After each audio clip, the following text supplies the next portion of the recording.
Krásne, dobré ránko, priatelia. Tu môžete vidieť nášho Alánka hneď takto na úvod. Neviem, kam práve si štráduje, ale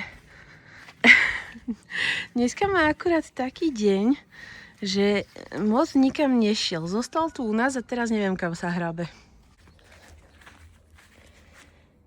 A ja som sa hneď takto zavčasu, no už je akože trošku viac hodín, než skore ráno, ale ešte sme niečo so Stelkou riešili, ale hneď takto zavčasu na záhrade som sa pustila do toho vyvýšeného záhonu, ktorý bol pred tým pieskoviskom pre Stelku, ale bolo mi ľúto ho rozbiť.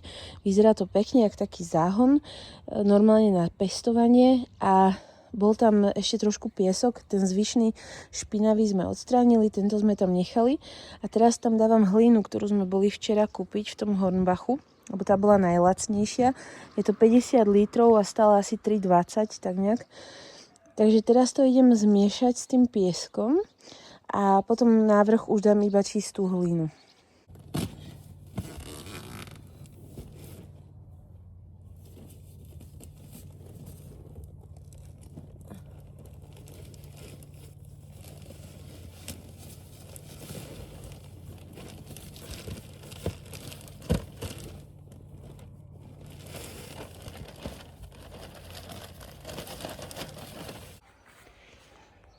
Musím povedať, že to vyzerá veľmi pekne. Ešte vôbec neviem, čo tu budem pestovať.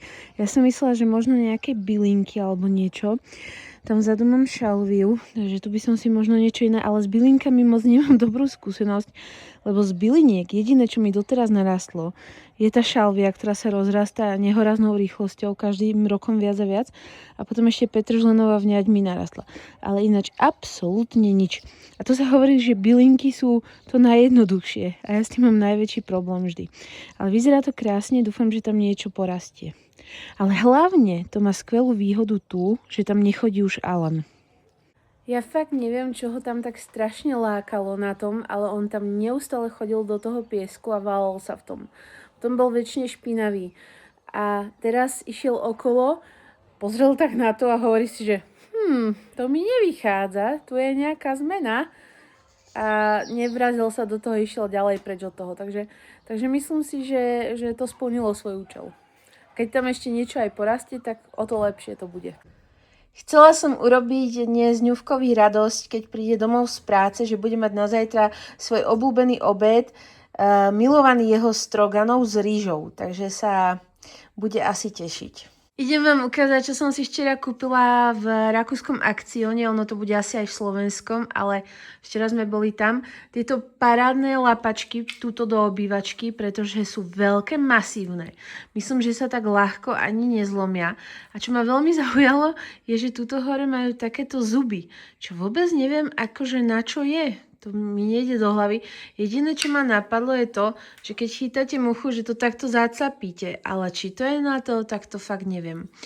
A boli v týchto pekných farbách, lebo doteraz sme mali také hrozné, furt také zelené, sivé, čudné, modré, červené.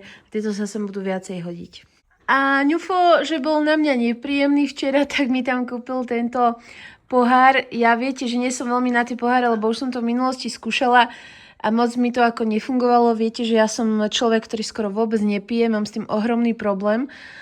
Ale tento sa mi z nejakého dôvodu veľmi páčil, pretože je taký ľahší a dá sa aj zatvárať a prosím mi prišiel taký milý, takže som zobrala tento, stal tuším 3 €. Tak vyskúšam to zase po rokoch, možno tentokrát sa to podarí a budem viacej piť.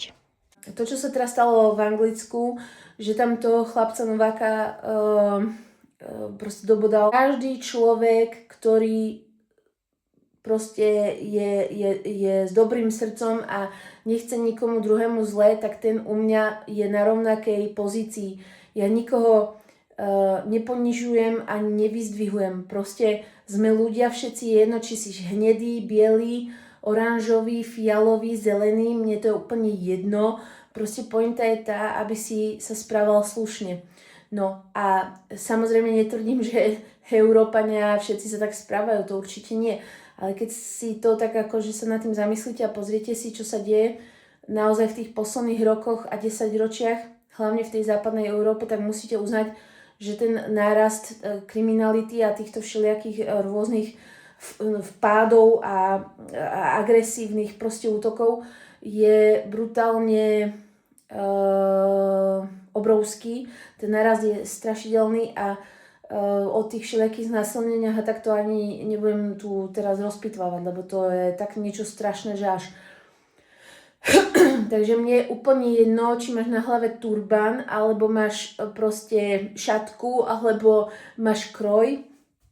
Ale pokiaľ nie si slušný a ideš cestou tej agresivity a robíš druhým zle, tak to u mňa proste nie je cesta. Teraz sa to mňa netýka, ale potom, keď sa to bude náhodou vás týkať, tak si uvedomte, že budú zase ostatní, ktorí sklopia zrak. Nepovedať si len, že však to sa stalo tam za humnami a tuto to prísť nemôže.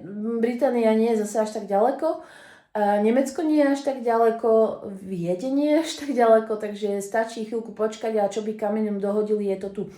Takže určite si myslím, že je dôležité o tom hovoriť aj z tejto stránky, nielen stále, že v dobrom, len aby o nás niekto nepovedal, že sme nejakí rasisti alebo hento, tamto.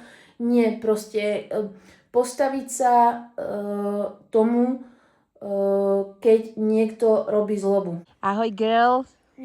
Hello, mami. Kde sme? V lese našom. No to je taký akože pidi lesíček, ale boli sme sa... menší než henten. Hej, teda väčší. Boli sme sa tu pozrieť, že či tu nenájdeme niečo, my som ináč neradi chodíme takto, ale dneska sme došli a zistila som, že vlastne tu rastie žihlava. Ja ju všade hľadám na okolí a tu rastie, dokonca aj baza, takže budeme vedieť a dokonca aj lopuch sme našli. A lopuch je dôležitý, lebo to som už dlho hľadala, chcela som si ho dať na hlavu. Ale nie, aby na mňa nepršalo, ale na lupiny. A ja som našla 2 najlepšie kamene. Ukáž. Mamina mi poradila, že nájdem si sama materiál a podarilo sa to. Že nemusíš za neho utrácať peniaze. Teraz som minula 0 eur alebo 0 centov. Hej, to je rozumné. Hej.